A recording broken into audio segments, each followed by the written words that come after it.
President Trump has called our next guest a loser, whacked out, and grossly incompetent, which are all strong indicators that he must be doing something right. So Jimmy Kimmel just brought on Tim Walz to expose the brutal reality of Trump's ICE raids in Minnesota.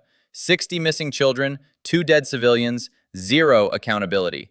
This isn't just political theater. It's documented federal tyranny that proves Trump's authoritarian playbook worked exactly as planned. It seems to me that your state has been a target of the Trump administration ever since you ran against them. Do you believe that that is a coincidence? No, it's not a coincidence. It's not. And I don't think it's just me. I think he hates Minnesota because we take care of our people. This is textbook authoritarian targeting. Minnesota's successful social programs, universal school meals, paid family leave, abortion protection, directly undermine Trump's narrative that government can't work. Authoritarians always attack functioning examples of what they claim is impossible. Did you get any heads up or warning before they sent that huge ICE force into your state? Not really. A Thanksgiving night tweet and all that, and then all of a sudden it was there, and and it just intensified over those, over the winter. The Thanksgiving night announcement wasn't carelessness. It was psychological warfare.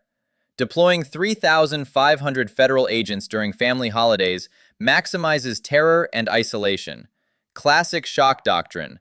Overwhelm resistance by attacking when people are most vulnerable and least organized. Yeah, I think they wanted to roll this out. I'm convinced they were going to pick a state. They wanted one. I think they thought Chicago, they tried it there, because they had 500 in Chicago at Metro, what they call that Midway Blitz. And they came to Minneapolis with about 3,500. No, I think they wanted to roll this out, and I think they wanted to get a response from people that created violence so that they could use the Insurrection Act. I mean, this guy's an authoritarian, and that was his goal. The Insurrection Act strategy is straight from the authoritarian playbook.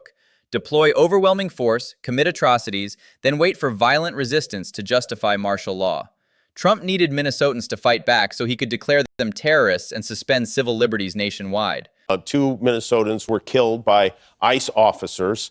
Are those officers, where do we stand on the investigation?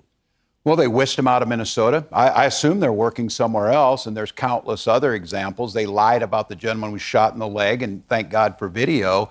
I used my executive authority to launch here a few weeks ago a truth commission where we're gathering all of this. Immediately relocating the killer agents shows this was planned. No accountability, no investigation, just protection for federal executioners. They knew civilians would die and prepared the cover-up in advance. This wasn't law enforcement. It was state-sponsored terrorism with escape routes. There were hundreds of examples of this. We had 60 of our children gone. It took weeks. We didn't know where they were at. And just countless from, little microaggressions to this week, the Hennepin County attorney charged 2 of them. 60 missing children for weeks. Think about that. American families not knowing where their kids were, if they were alive, if they'd ever see them again. This is family separation tactics used against U.S. citizens. Pure terrorism designed to break community bonds. They just pulled somebody over by gunpoint randomly on the street, decided they didn't want to do anything, and drove away. Thank goodness, I think that person had a dash cam. But we don't know yet. But the good news is we'll capture all that. Attorney General Ellison will go after it, but no cooperation from the federal government whatsoever. Random gunpoint stops are Gestapo tactics. Terrorize the population through unpredictable violence. Thank God for dash cams and cell phones.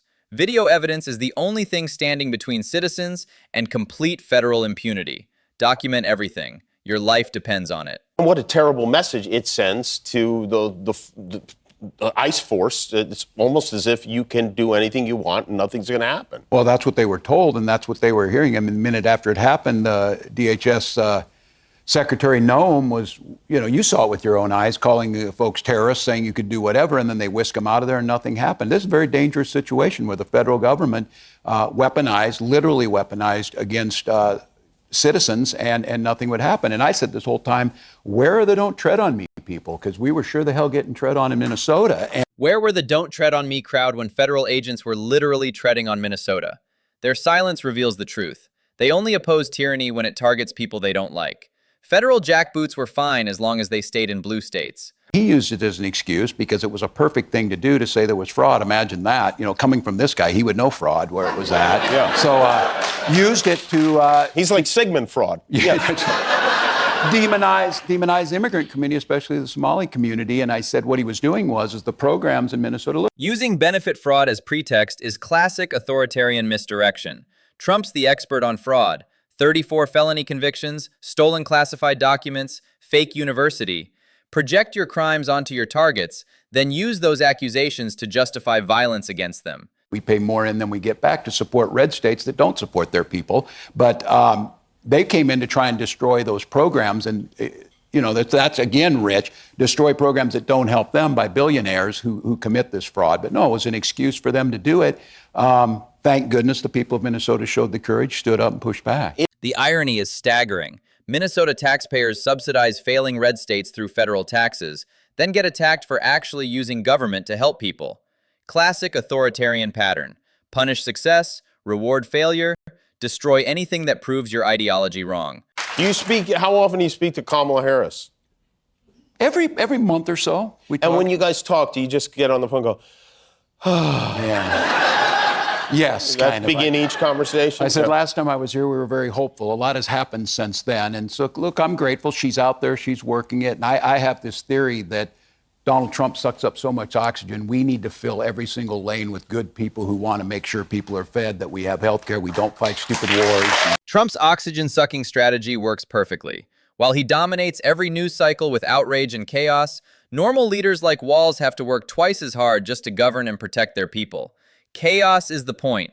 It makes actual leadership nearly impossible. Greatest day of my life. Was After that? my marriage, greatest day of my life. Was it, huh? Yeah. It was amazing. It was amazing. I'm glad he came out there. And, you know, he and Tom Morello were out there. They went to First Avenue. We're all missing Prince. It was 10 years ago this week. And music speaks to the soul. We're a home of Bob Dylan and the protest songs. So we had Joan Baez. And then, of course, Bruce comes out and sings Streets of Minneapolis. And he said that was one of the largest crowd he ever played in from. He played in front of the Berlin Wall in '88. And we had 200,000 people in Minneapolis on the streets protesting back. So From Dylan's protest songs to Springsteen's rally, this is why authoritarians fear music and mass gatherings.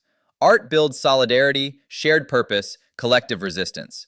200,000 Minnesotans in the streets prove that democracy survives when people stand together. Will you be supporting the My Pillow guy, Mike Lindell, in his run? I will be supporting him in the Republican primary. You will, okay. Look, for all of you here, he's the leading money winner right now. He very well could get the nomination. Yeah, Minnesota's a land of contrasts, as you might see. Supporting Mike Lindell in the Republican primary is brilliant tactical politics. Why face a competent fascist when you can help nominate the My Pillow guy? Democrats should be funding the craziest Republicans possible. Let them own their extremism. Well, the rest of them, I mean, you're running for governor of Minnesota, and you're telling people that you're perfectly fine with what happened with the ICE, you know, what happened there, pretty much shows you they'll go about to any extreme. Any Republican candidate supporting Trump's Minnesota raids is telling you exactly who they are. When federal agents kill your constituents and you applaud, you've chosen authoritarianism over democracy. This is the moral test of our time. 40 below zero, tens of thousands of people out there delivering food to their neighbors, blowing whistles to protect kids so they could get on the bus. That tells you what the heart of this country is, and more of us than them. 40 below zero and Minnesotans still protected each other, delivering food, escorting kids to buses, standing guard against federal terror. When institutions fail, citizen solidarity keeps democracy alive. More of us than them, always.